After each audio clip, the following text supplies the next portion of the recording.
Welcome back to the Daily Taoist with Will S.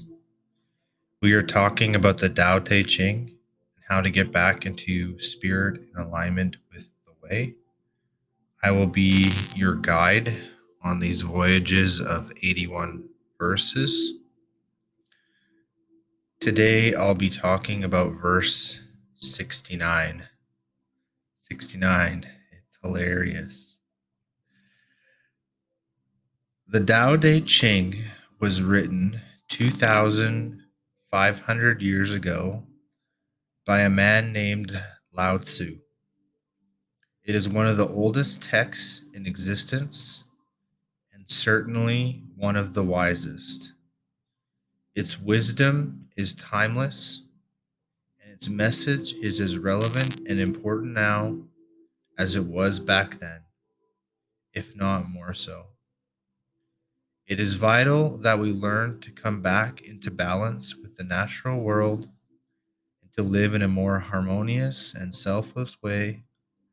And the Tao Te Ching beautifully instructs us in bringing ourselves and our lives into alignment with the Tao. Verse 69. There is an old saying, rather than make the first move, it is better to wait and see. It is better to retreat a foot than to advance an inch. This is called going forward without advancing, pushing back without using weapons. There is no greater misfortune than feeling I have an enemy. For when I and enemy exist together, when you believe your enemy to be evil, you destroy your three jewels and become an enemy yourself.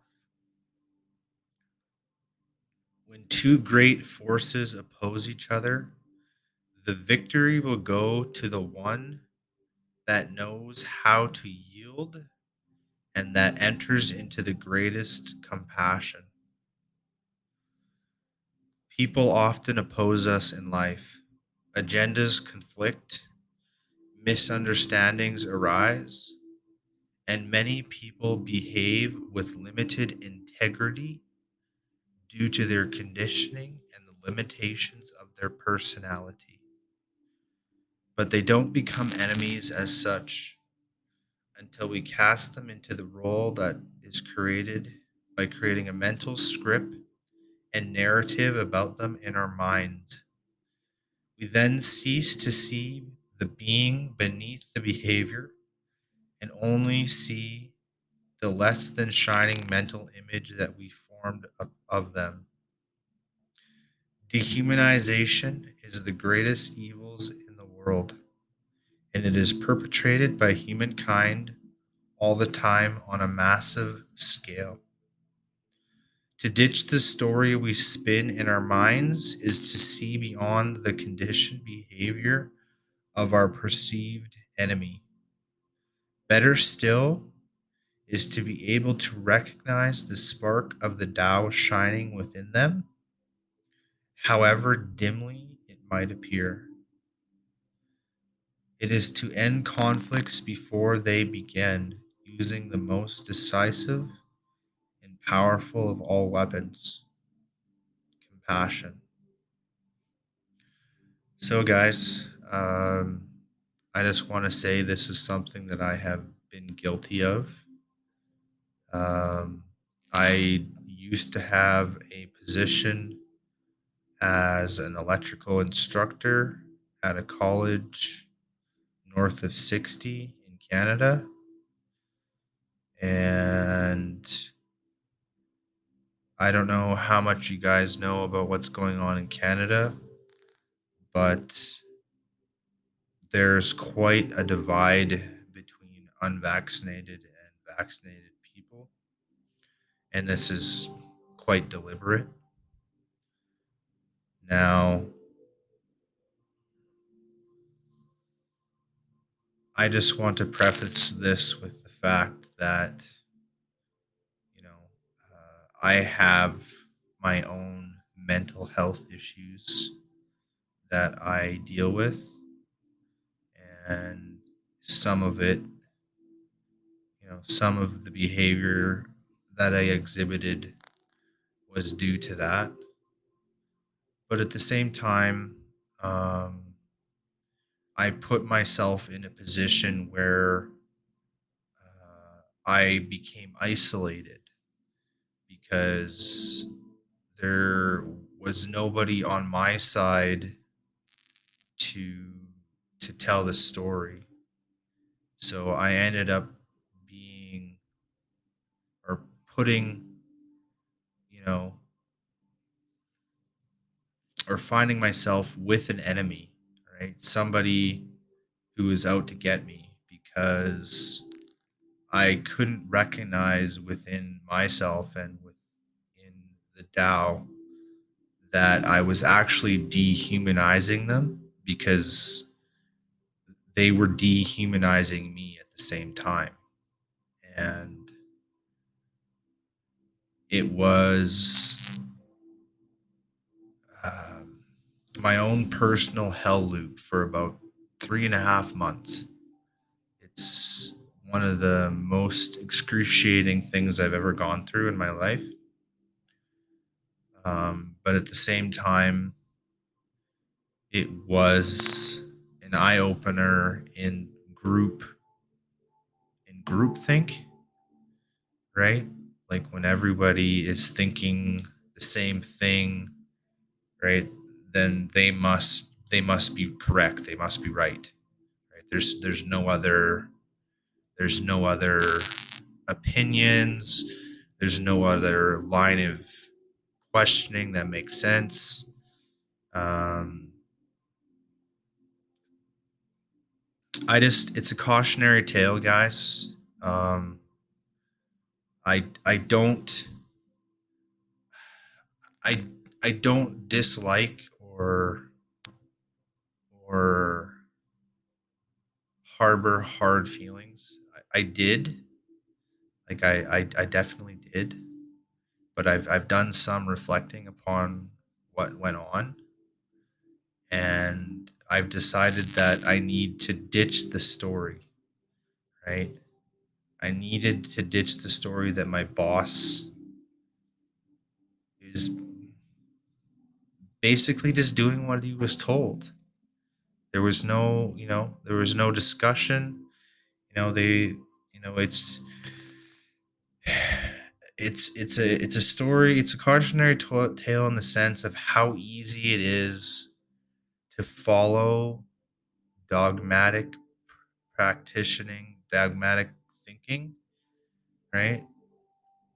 You know, I don't want to make parallels to the the concentration camps in World War II, but the people that all their job was to make the rail cars arrive on time, right? Order followers, as you will. They weren't bad people. Okay, they weren't evil people. They were just doing a job. And I just want the chance to say, if you're listening to this, guys, um, I don't hate you. I was never really spiteful in that sense. I just want you to ditch the story about me as well, because I came in to the position with the best of intentions, guys, and you need to ditch the story about me and see beyond the conditioned behavior as your enemy, because I don't see you as my enemy, and better still, um, I recognize your spark of Tao shining within you. It may be dim, but it is to end conflicts before they begin. And I have compassion for you. I always did. And I just want you to know, if you're listening to this, Aaron, Gene, VG, any of you there at the place that I worked last fall,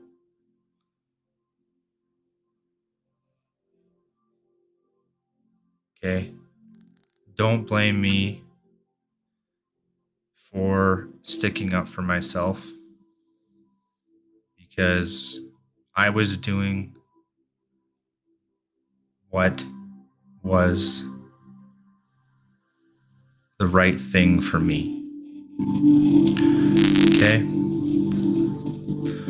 Once again, guys, you guys can always reach out to me at the Daily Taoist on Twitter, the _Daily Taoist on Instagram, the Facebook page, the Daily Taoist. Those are my main social medias. If you are struggling or need help in any way, please reach out to me. I have a coaching link, okay, at clarity.fm. It's in the link in the description of the podcast. Once again, compliments to the essay go to Rory at the dailydao.blogspot.com. Thank you guys for just letting me get some stuff off my chest. This one kind of, struck home for me a little bit, because I have to remember that I don't have enemies. If they exist together, then you lose compassion for them and yourself. I'm a very peaceful person, and I don't like injustice, and it really, when I see injustice, I have to take action. Okay, that was verse 69. I love each and every one of you in the Mandelbrot universe. Namaste from Will S.